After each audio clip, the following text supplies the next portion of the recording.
Hello and welcome. Welcome back. I'm Jessica Kirschner here at Mindful Modern Living. Welcome to day 2. Yesterday, we explored what it means to care for your whole self, to look at well-being as something integrated, not compartmentalized. Today, we're focusing on how to move through this season, navigating stress, emotional weight, and everything in between with more awareness and intention. This time of year tends to move fast. There's a sense of momentum that builds up. Again, projects wrapping up, social calendars filling, expectations rising.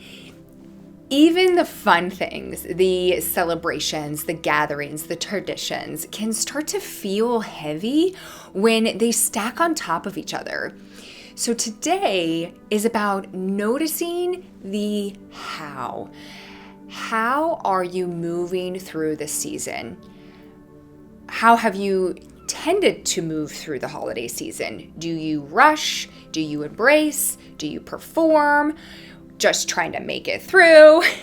Or do you tend to give yourself space to pause, to feel, to decide what actually matters? From a behavioral change perspective, the people who sustain healthy habits and self-care practices, especially during stressful times, aren't necessarily the most disciplined. They're the ones who prepare and plan with self-awareness. They know what tends to pull them out of balance before it happens. They recognize the moments that send them into a heightened state, maybe feeling overwhelmed, overcommitted, or emotionally drained, and they respond with intention instead of reactivity. They've done the work, which is what we are exploring this week as well. So take time to imagine yourself at the end of the season. Maybe it's January 1st. You're looking back at the last couple months. How do you want to feel when you get there? Maybe you want to feel more calm, more connected, more present in your life. Something else? What matters to you? Why does it matter to you? And whose why is it? Is your motivation truly yours, or is it being shaped by something or someone else? Maybe it's a boss's expectations, a partner's needs, family pressures, social comparison, or that internal dialogue, that narrative that says you should be doing more. When our motivation comes from external pressures, it often leads to burnout. When it's rooted in what generally matters to us, it becomes sustainable. It feels like alignment rather than obligation. Behavioral change isn't just about knowing what to do, it's about knowing why you're doing it and who you're doing it for. Understanding your why gives direction to your mindfulness practice. It roots your motivation in something personal and lasting. So as you think about the weeks ahead, it's helpful to reflect on, like I said, what's been hard in past seasons. What tends to challenge your sense of balance? Is it overcommitting, trying to please everyone, losing your routine? When you can also name those patterns or habits, you can prepare for them instead of being caught off guard. That's part of planning and preparation too. And really that's the difference between coping and navigating. Coping is more reactive. It's what we do when we're already in survival mode. Navigating is intentional. It means steering with awareness, adjusting your pace, and staying connected to your center, even when things get busy.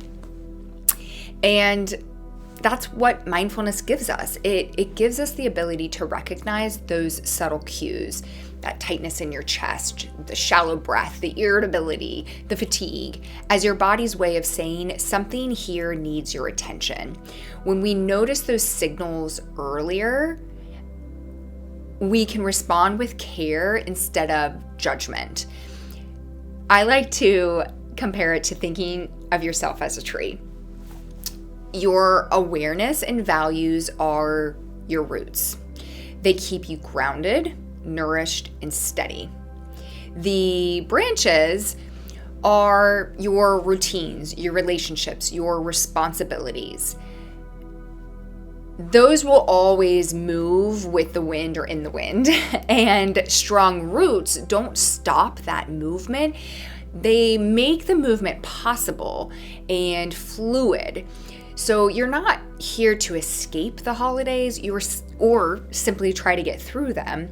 You're here to experience them differently. You're invited to show up in a way that feels healthier and more intentional. The goal, the intention, isn't necessarily to avoid stress completely. It's to meet it with more clarity and more presence. So as you move through your days ahead, I invite you to explore when you feel pulled towards rushing or overextending. Slow down and pause. Take one deep breath and ask yourself, is this aligned with what truly matters to me during this season? That simple pause can shift everything. Today's practice, a sound healing meditation, will help you ground into that awareness. I invite you to let the sounds guide you inward, reconnecting you to your own rhythm beneath the pace of this season.